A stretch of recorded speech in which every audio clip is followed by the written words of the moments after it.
गांव की बहू। क्या सावित्री, मैंने सुना है कि मालती की बहू ने अपने सास ससुर को घर से निकाल दिया है। अब क्या कहूँ, आजकल की बहुओं का कोई भरोसा नहीं है, कब क्या कर दे। मालती की बहू को देखकर कौन कह सकता था कि वो ऐसी निकलेगी। तू सही कहती है, आजकल की बहुओं को देख मुझे तो बड़ा डर लगता है। कहीं मेरी बहू भी ऐसी निकल गई तो। नहीं, मैं तो गांव की सीधी सादी लड़की से अपने बेटे की शादी करवाऊंगी।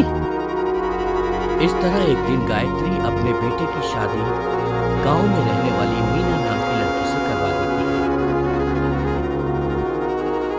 है। ये लीजिए माँ जी, आपके लिए गर्मा गर्म नाश्ता और चाय। अरे वाह बहू, सच कह रही हूँ, जब से तू इस घर में आई है मुझे तो बड़ा आराम है।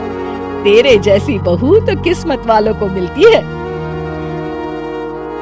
का माँ जी, अब इतनी भी तारीफ मत करिए ना।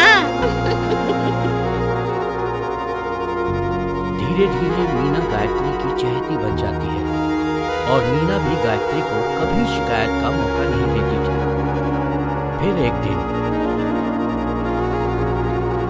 ये ले बहू, आज मैं बाजार से तेरे लिए साड़ी लाई हूँ। साड़ी देखते ही मीना का मुंह लटक जाता है। का माँ जी, ये भी कोई साड़ी है? ना, मुझे तो बिल्कुल पसंद नहीं आई। अरे लाना ही था तो कोई अच्छी महंगी वाली साड़ी ले आती मेरे लिए। आप तो ये सस्ती साड़ी उठा लाई। मुझे नहीं ना चाहिए आपकी ये साड़ी, आप ही पहनिए इसे। अरे ये क्या बहू, तू तो आजकल कुछ ज्यादा ही नखरे दिखा रही है। मैं इतने प्यार से तेरे लिए साड़ी लेकर आई हूँ और तू है कि उल्टा मुझे ही दो बातें सुना रही है। अरे माँ जी, आप अपने लिए तो बड़ी डिजाइनदार और महंगी महंगी साड़ियाँ खरीदती हैं और मेरे लिए ये सस्ती साड़ी ले आई। आप समझती हैं कि मैं गांव से आई हूँ इसलिए मुझे कुछ नहीं पता। हाँ, अरे कुछ नहीं, तुझे शहर की हवा लग गई है बहू।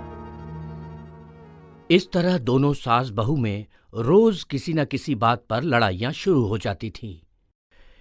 एक दिन गायत्री अपनी कुछ सहेलियों को अपने घर चाय पर बुलाती है। अरे बहू, मेरी सहेलियों के लिए बढ़िया चाय नाश्ता तो बना दे। अरे माँ जी, अभी ना मेरे पास बिल्कुल भी समय नहीं है, मुझे ब्यूटी पार्लर जाना है। चाय नाश्ता आप ही बना लीजिए। हाँ, तू कब से ब्यूटी पार्लर जाने लगी है?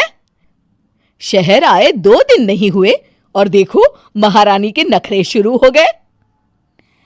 बस भी करिए माँ जी, आपसे बहस करने के लिए मेरे पास ना बिल्कुल टाइम नहीं है। आपका क्या है, आप समझती हैं कि मैं गांव से आई हूं तो मुझे कुछ नहीं आता, और आप जो रोज रोज मुझसे मेहमान नवाजी करवाती रहती हैं नौकरानी की तरह। मीना के कमरे में जाते ही, अरे ये क्या गायत्री, तू तो अपनी बहू की बड़ी तारीफ कर रही थी, लेकिन ये तो तुझे कुछ समझती ही नहीं। भाई मुझे तो लग रहा था कि तेरी बहू गांव की है तो सीधी सादी होगी, लेकिन इसने तो शहरी बहुओं को भी मात कर दिया। हाँ। अपनी सहेलियों के सामने अपनी बेइज्जती होते देख गायत्री आग बबूला हो जाती है। अरे क्या शहर और क्या गांव, मेरी तो किस्मत ही फूटी थी जो मैं इसे बहू बना के ले आई। भगवान जाने आगे और क्या क्या करेगी। अब तो मुझे कुछ ठीक नहीं लगता। तू जरा संभल के रहना, कहीं मालती की तरह तेरा भी हाल बेहाल ना हो जाए। अच्छा, अब हम चलते हैं। अपनी सहेली की बातें सुनकर गायत्री थोड़ी घबरा जाती है। अरे ये सुशीला क्या बोलकर चली गई, कहीं इसकी बात सच ना निकल जाए। दूसरी तरफ मीना सारी बातें सुन लेती है। अगले दिन से गायत्री अपनी बहू से कोई काम करवाने से पहले 10 बार सोचती थी। ज्यादातर काम वो खुद ही कर लेती थी। अचानक अपनी सास में आए इस बदलाव को देख मीना, लाइए ना माँ जी, मैं कर देती हूँ ना काम। एक बात पूछूं माँ जी, आजकल ना आप बड़ी चुप चुप सी रहती हैं और अब मुझसे झगड़ना तो दूर, मुझसे खुल के बात तक नहीं करती आप। कुछ नहीं बहू, ऐसे ही। मीना अपनी सास की मंशा भांप जाती है और मुस्कुराते हुए कहती है, अरे माँ जी, चिंता मत करिए, मैं आपको घर से नहीं ना निकालने वाली। ये डर आप अपने मन से निकाल दीजिए। अरे छोटे मोटे झगड़े तो हर घर में होते रहते हैं, चाहे कुछ भी हो जाए, आप मेरी सासू माँ हो। मैं तो जिंदगी भर आपकी सेवा करूंगी माँ जी।